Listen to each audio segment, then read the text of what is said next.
Hoy me ha prometido Domingo Soriano que me va a resumir en un solo gráfico cuál es la peor y la mejor inversión que podemos hacer. ¿Qué tal, Domingo? Hola, ¿qué tal? ¿Es verdad? ¿Se puede resumir en un solo gráfico? Sí, la mejor y la peor idea de inversión. No sé si ahora mismo está a nuestro alcance la mejor, pero algunas parecidas sí que están, yo creo. Vale, pues vamos a ello.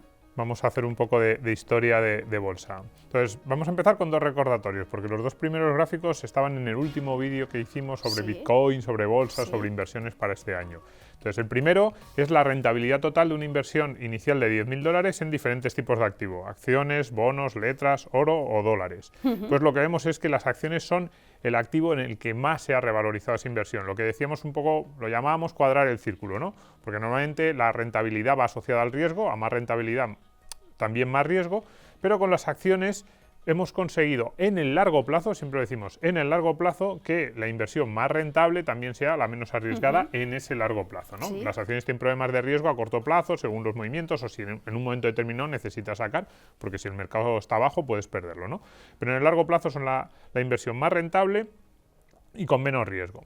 Y para cuadrar ese círculo poníamos esta metáfora, que a ti tanto te gustó, de Fernando Alonso en el Jarama con el Ferrari. Y decíamos que en las acciones, largo plazo, diversificado e informado. ¿Qué queríamos decir? Que hay que cumplir las tres. Decíamos, si tú eres Fernando Alonso y tienes un Ferrari, pero no estás en el circuito del Jarama, si no estás en el Paseo de la Castellana, como te pongas a 200 te estrellas. Para poder ir a 200, divertirte y sacar todos los rendimientos de ese coche, que es lo que tú quieres, tienes que tener el conocimiento de Fernando Alonso, estar en un lugar seguro como el Jarama y tener un coche tan potente como un Ferrari. Si cumples las tres, probablemente sí que puedas conducir muy rápido y puedas pasártelo muy bien. Pues un poco en bolsa igual, si quieres sacar una buena rentabilidad tienes que estar informado, saber lo que estás haciendo, tienes que hacer un plan de inversión diversificado y lo tienes que plantear a largo plazo. Si falla una de las tres, se puede venir todo abajo. Pues un poco alrededor de esto es de lo que vamos a tratar hoy, ¿no? ¿Qué significa largo plazo diversificado y sobre todo informado? Y esa es la mejor y la peor inversión de la historia. Vale, pues vamos con la mejor. Vamos con la mejor, sí, vamos a empezar por ahí. Y la mejor inversión de la historia sería, por así decirlo, hacerle caso a este señor que tenemos aquí en esta foto, que es Peter Lynch. Que es el primo de David Lynch, ¿no? No sé si son familias. Son dos tipos peculiares, así que a lo mejor tienen algo que ver. Claro. Pero bueno, este, aparte de ser peculiar, es un auténtico genio de la inversión, probablemente el mejor inversor de los últimos 50, 60 años junto con Warren Buffett. No es tan famoso como Buffett porque él se retiró cuando ya había hecho muchísimo dinero. A principios de los 90 dijo, me voy. Me planto, se dedicó a actividades benéficas, filantrópicas, es un gran benefactor de muchas causas, también a jugar al golf, que es algo que yo le envidio, que el hombre dijo, es que a mí me gusta, pues, y entonces a eso se dedica y también sigue los mercados, ha escrito 2 o 3 libros que luego los veremos muy interesantes. Entonces, ¿cuál es la mejor inversión de la historia? Pues invertir como Peter Lynch, o invertir con gente que sabe tanto como Peter Lynch. Y aquí lo que vemos es el crecimiento, está en inglés, el crecimiento de su fondo Magellan Fund frente al crecimiento del Standard & Poor's. Entonces dice, si hubieras metido $1 en el año 77, que es cuando abrió el fondo, él llevaba invirtiendo unos años más, ¿no? Pero cuando abrió el fondo al público en el año 77 hubieras invertido $1 en el Standard & Poor's, pues habrías conseguido $6 en la bolsa americana. No está mal, lo multiplicas por 6, bueno, con la inflación, porque esos años la inflación fue alta, algo se comió, pero bueno, no está mal rentabilidad. Si lo hubieras invertido con el señor Peter Lynch, pues tendrías $28. ¿Qué diferencia? Esto es una barbaridad, porque la gente dice, hombre, $28, ya, pero es que has invertido uno. Imagínate una inversión, por ejemplo, de $1.000 por 28.000, de $10.000, 280, es en una década pasar de $10.000 a 280.000, que piense la gente lo que puede ser. Entonces, es una auténtica barbaridad, ya digo, uno de los inversores más exitosos. Y lo que hizo Peter Lynch fue, pues, invertir como nosotros hemos defendido en las últimas semanas. Invertir a largo plazo, diversificado, sabiendo, no compra acciones porque piense que dentro de 2 meses alguien se las va a comprar más cara, sino él compra acciones porque piensa que los fundamentales de esa compañía son sólidos, que esa compañía tiene un negocio que va a seguir creciendo a lo largo del tiempo, es decir, cree que esa compañía está peor valorada de lo que merecería por su negocio. Se fija en los negocios, se fija en las buenas empresas y no se fija en las tendencias de la bolsa, en si hoy va a subir o si los expertos dicen que dentro de una semana va a caer el índice. No, sabe que no está en un casino. Eso es. Inversión, fundamentales, buscar lo que realmente valen las compañías mucho más que el corto plazo. Y el ejemplo del casino me gusta mucho porque es exactamente lo que hacen muchos de esos inversores a corto, ¿no? Entonces, esta es la mejor inversión de la historia. Vale. Vamos a ver la peor. Venga, miedo me da. Ah, también. Sí, también está Peter Lynch. El primo, pero no es lo mismo. Sí, es el mismo, sí, es el mismo gráfico, el mismo Peter Lynch. Entonces, ¿por qué es la peor? Porque yo cuando vi esta estadística, la cuenta él en alguno de sus libros, que luego comentaremos, yo me quedé impactado. Y es que el inversor medio en Fidelity, en Magellan Fund, que era el de Peter Lynch, perdió dinero durante estos años. Y dices, ¿cómo puedes, en el fondo que mejor, probablemente el fondo abierto al público normal, que mejor lo ha hecho en la historia, sea Magellan Fund durante estos años? 29% de rentabilidad anual. Yo cuando leía las cifras de lo que este hombre había sacado decía, me parece increíble, o sea, es un genio. Yo no, yo no espero encontrar un inversor a quien darle un fondo que vaya a sacar lo que ha sacado Peter Lynch, porque es auténtica genialidad, como la es la de Warren Buffett. Pero casi me sorprende más esta otra estadística, Claro. que el inversor medio en Fidelity, en Magellan Fund, no sacara, o sea, perdiera dinero en estos años. Y digo, ¿cómo puede ser? ¿Dónde está el truco? ¿Dónde está? Y pues esa es la peor idea de la historia, y ahora lo vamos a ver. ¿Dónde está el truco? Pues el truco está aquí, conduciendo el Ferrari lo hemos llamado. Y lo hemos llamado así, volviendo a esa metáfora que decíamos, porque los inversores que metieron dinero en Magellan tenían un Ferrari, tenían a un Fernando Alonso a los mandos del Ferrari y estaban en el jarama, porque estaban en un mercado bastante bueno, como fue el mercado de los años 80. Se tenían los tres condicionantes. Tenían las tres condiciones, lo que pasa es que la parte informado, tenían parte informada en Peter Lynch, pero no en ellos. Y ese fue el problema. El problema fue que ellos no supieron conducir su Ferrari. Entonces hemos marcado en rojo esta parte y yo espero que la gente lo vea. ¿Cómo puede ser que el inversor medio pierda dinero en un fondo que lo hace tan extraordinariamente Claro. bien? Pues es porque aquí, digamos, está resumido, aunque podríamos ir a otros sitios del gráfico.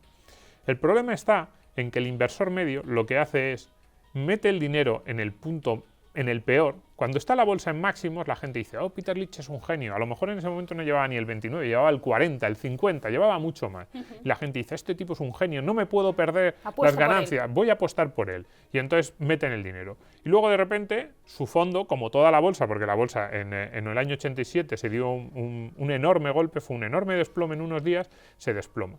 Y la gente dice, ha perdido el toque Peter Lynch, nos tenemos que ir. No confiaban en su Ferrari, en los conocimientos, y no estaban informados de lo que son los vaivenes del mercado y de la diferencia fundamental, por eso yo aquí lo he tratado de mantener mucho en los últimos vídeos, entre el largo plazo y el corto plazo.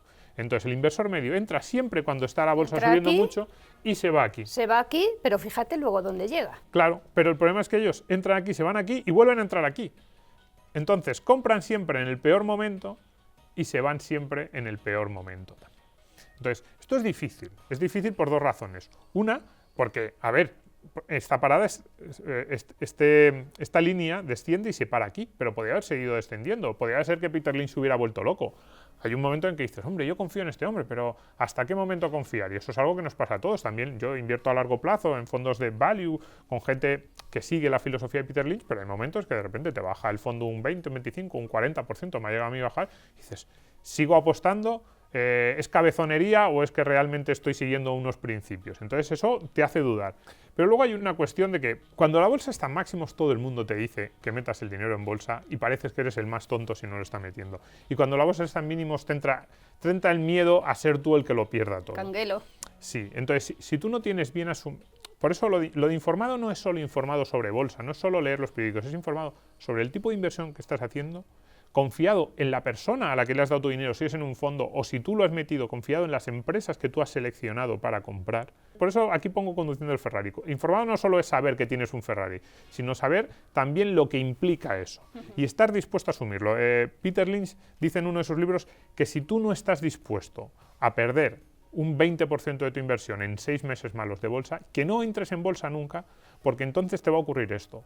Te vas a estrellar, aunque tengas un Ferrari, estés en el jarama y tengas un conductor como Peter Lynch, porque le vas a quitar las llaves del Ferrari a tu buen conductor justo en el momento en el que es más posibilidades. Porque los buenos inversores, los inversores como Peter Lynch, donde sacan dinero realmente es aquí, en el punto bajo. Es ahí donde ellos entran a comprar, porque es donde ven las oportunidades, las gangas. Entonces, si tú no estás convencido de lo que estás haciendo, y es perfectamente razonable que no lo estés, tú no eres un experto en bolsa, eres un inversor medio, tienes miedo, tus familiares, a lo mejor tú has metido dinero tuyo, de tu mujer, de tus familiares, de tus hijos, y te empiezan a decir, oye papá, que fíjate que estamos perdiendo un dineral, y te puede la presión y sacas el dinero. Si tú no estás dispuesto a aguantar ese tipo de movimientos en la bolsa, porque estás invirtiendo a largo plazo, si tú no estás convencido de eso, no metas dinero en bolsa, busca otros vehículos de inversión. inversión. Entonces, Lo que está claro es que la bolsa no engaña. Tiene sus reglas y al parecer son siempre las mismas, ¿no? bueno, a ver, eso cuidado. Yo creo que la bolsa a largo plazo no engaña. Yo creo que la bolsa a Eso largo es. plazo da si lo haces como lo hemos dicho, una inversión diversificada a largo plazo en bolsa es bastante interesante. A corto plazo sí que puede engañar porque los espíritus animales que diría aquel, ¿no? Las tensiones del mercado, la exuberancia irracional esta también de la que habla Schiller, el optimismo desenfrenado y luego el pesimismo desenfrenado también porque se juntan, ¿no? Este era un momento de optimismo absurdo y este era un momento probablemente. ¿Qué pasa? Que las empresas americanas habían perdido un 40% de su valor en 2 semanas. Es que eran absurdas las dos cosas, ¿no? Entonces, sí que puede llegar sí que podemos llegar a perder la percepción de lo que es nuestra inversión a largo plazo. Por eso es fundamental y de lo que es el tipo de inversión que nosotros defendemos. Entonces, bueno, para dar el primer paso a la gente que esté pensando en invertir, les vamos a recomendar unos libros que ya han aparecido aquí algunos. Entonces, tenemos Peter Lynch. Un paso por delante de Wall Street, con la colaboración de John Rothschild, que ya me explicarás quién es. Exactamente. Batiendo a Wall Street, de Peter Lynch, también con la colaboración de John Rothschild. Y John Bogle, Cómo invertir en fondos de inversión con sentido común. Vale. Este es John Bogle. Este es el más nuevo. Estos ya lo recomendamos a lo largo del año pasado. Sí. Este no. Este, por ejemplo, John Bogle es el creador de los fondos indexados en Vanguard. Entonces, yo a la gente también se lo digo muchas veces. Si tú no estás convencido de con quién vas a meter el dinero o dónde meter el dinero, la mejor inversión en bolsa posible a largo plazo es un fondo indexado, asociarse a un índice. Apostar por un índice es como apostar por un país. Si tú compras un fondo indexado al IBEX es porque crees que España le va a ir bien en los próximos 20 años. Si compras un fondo indexado a la bolsa americana es porque piensas que a la economía americana en los próximos 20 años le va a ir bien. Pues yo lo que recomiendo a la gente que no confíe o que diga, bueno, yo es que el día que caiga, pero si estoy en un fondo indexado que parece que es como la media del mercado, pues me fío más, ¿no? Pues mételo en un fondo indexado de un par de países, divídelo en 3, por ejemplo, 3 países en los que tú confíes que les va a ir bien a medio plazo, a esos 15 o 20 años, y échate a dormir. Vas a dormir muy tranquilo y te va a ir muy bien. Además, por ejemplo, si lees este libro de John Bogle te explica muy bien cómo es ese tipo de inversión y qué alternativas tienes. Vale. ¿Y la diferencia entre sí y este? Pues la verdad es que son parecidos. Es que son muy buenos los dos. El Batiendo a Wall Street hace un análisis más de compañías y de cómo era su proceso inversor, y un paso por delante de Wall Street es un poco más filosofía del tipo de inversión que él hace. Pero son bastante parecidos y al mismo tiempo en los dos se pueden encontrar muchísimas enseñanzas. Los tres, para esa parte de informado, yo creo que a cualquiera le van a servir y realmente va a aprender mucho. Bueno, yo voy a empezar por este, si te parece. Pues por el que tú quieras. Más de 1 millón de ejemplares vendidos en todo el mundo. Eso dicen. Más debería haber vendido para que la gente no hiciera las locuras que hacen. Bueno, esperemos que haya más de 1 millón de personas que sean un poquito más ricas. Esperemos. Gracias, Domingo. Gracias.